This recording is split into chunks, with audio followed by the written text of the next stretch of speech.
こんにちは、翔平です。今日の日本株式会社物語はソフトバンクグループです。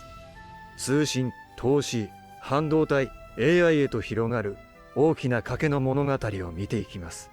ソフトバンクと聞くと、携帯電話の会社を思い浮かべる人が多いかもしれません。でも、今日の主役はソフトバンクグループ。通信事業を持ちながら、世界のテクノロジーへ資本を動かす会社です。この会社を一言で見るなら、未来への大きな賭けです。今儲かるものだけでなく、次の時代の中心になるかもしれない場所へ船を出す。その航海がソフトバンクグループの物語です。始まりは1981年。孫正義さんが日本ソフトバンクを設立します。名前にはソフトウェアの銀行のように情報を集めて流通させるという発想がありました。この会社の根っこには、情報革命で人々を幸せにするという大きな言葉があります。少し大げさに聞こえるかもしれません。でもソフトバンクグループはずっとその言葉に合わせて事業を変えてきました。パソコンソフトの流通からインターネットの時代へ。会社は情報が紙の資料や箱入りソフトではなく、回線の上を流れる時代に向かいました。この変化を早く見たことが次の大きな一歩につながります。2006年、ソフトバンクはボーダフォン日本法人を買収します。これはとても大きな借り入れを伴う挑戦でした。通信の船を手に入れることで、情報革命を運ぶ道そのものへ踏み込んだのです。スマートフォンの時代が来ると、通信はただの電話回線ではなくなります。買い物、決済、ニュース、動画、仕事。人々の暮らしの入り口が手のひらの画面へ移っていきました。現在、国内通信の中心を担うのは上場会社のソフトバンク株式会社です。これはソフトバンクグループにとって安定した土台の一つです。ただし、グループ全体の物語は通信だけでは終わりません。ソフトバンクグループを投資会社として語るとき、アリババへの投資は外せません。小さな可能性に早く乗り、大きな果実を得る。この成功体験は、未来を大きくかける会社の性格を強めました。やがて会社は自分で一つの事業を育てるだけでなく、世界中の成長企業に資本を置く形へ広がります。工場を持つ会社というより、未来の地図に印をつける会社になっていきました。2016年、ソフトバンクグループはアームを買収します。アームは半導体そのものを大量に作る会社ではありません。世界中のチップに使われる設計の元になる知的財産を持つ会社です。スマートフォン、サーバー、自動車、そして AI。その裏側には目に見えない設計図の道があります。アームはその道の一部を握る静かだけれど重要な存在です。さらにソフトバンクグループはビジョンファンドを通じて世界のテック企業へ投資しました。AI、物流、金融、医療、ロボット。次の時代の主役を探す巨大な船団のような取り組みです。ただし、大きな賭けは大きく揺れます。投資先の価値が上がれば利益は膨らみ、下がれば損失も大きくなる。ここが普通の事業会社と違う見方が必要な理由です。ここで翔平の小さな帳簿を開きます。ソフトバンクグループの数字は売上だけを見ると少しつかみにくい会社です。なんで利益が出たのか、その中身を見る必要があります。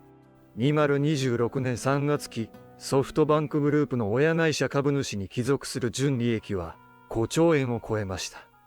とても大きな数字です。でも、この数字だけで会社を判断すると物語を見誤ります。大きな要因の一つがオープン AI 関連の投資益です。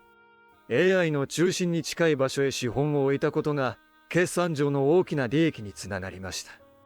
ここに今のソフトバンクグループの方向性が現れています。ただし、投資益は毎年同じように積み上がる売上とは違います。評価額が変われば見える利益も大きく変わります。だから強さと怖さを同時に見る必要があります。近年、ソフトバンクグループは AI コンピューティングという領域を強く打ち出しています。ARM、AI、半導体、データセンター、計算資源。AI を動かすための土台そのものへ近づこうとしているのです。アンペアやグラフコアのような会社もこの文脈で見えてきます。AI はソフトだけでは動きません。大量の計算を支える半導体と電力と設備が必要です。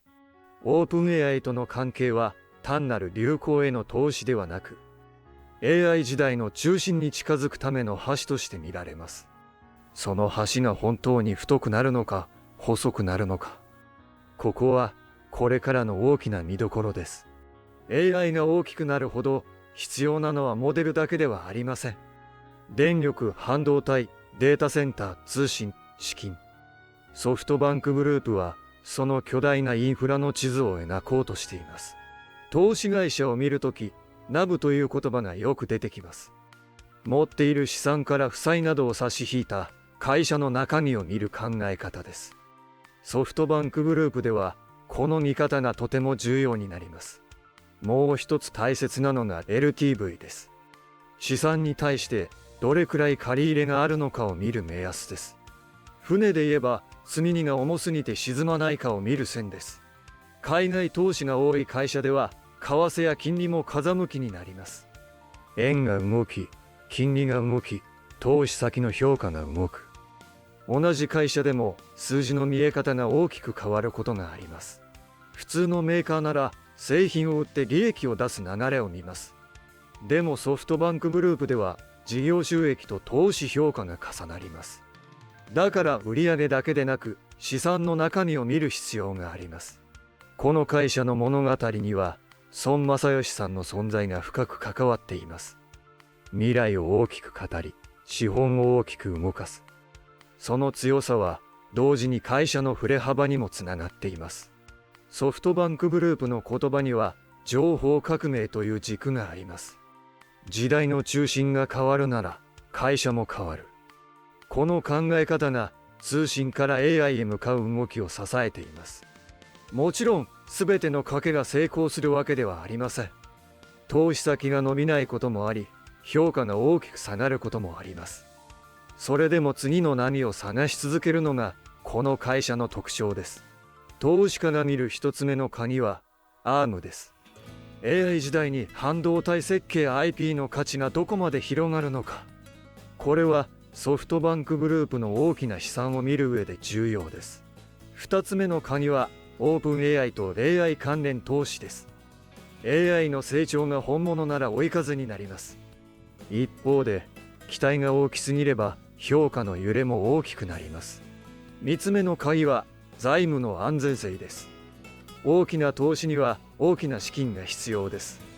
だから LTV や手元資金を見ることが船の安全確認になります。四つ目の鍵は通信事業の土台です。国内通信や関連サービスはグループにとって重要な安定部分です。大きな投資の背後に日々の通信インフラがあることも忘れてはいけません。今日の鍵一つ目。ソフトバンクグループは通信会社だけではなく未来に資本を動かす投資持ち株会社です。通信 ARM-AI はその航路の一部です。二つ目。大きな賭けは大きな利益にも大きな揺れにもつながります。だから利益の額だけでなくその中身を見ることが大切です。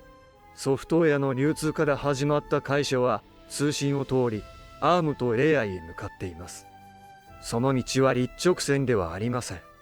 でも時代の中心を探し続ける姿勢はずっと変わっていません。次にソフトバンクグループを見るときはどの投資が伸びたのか、どのリスクが増えたのかを見てみてください。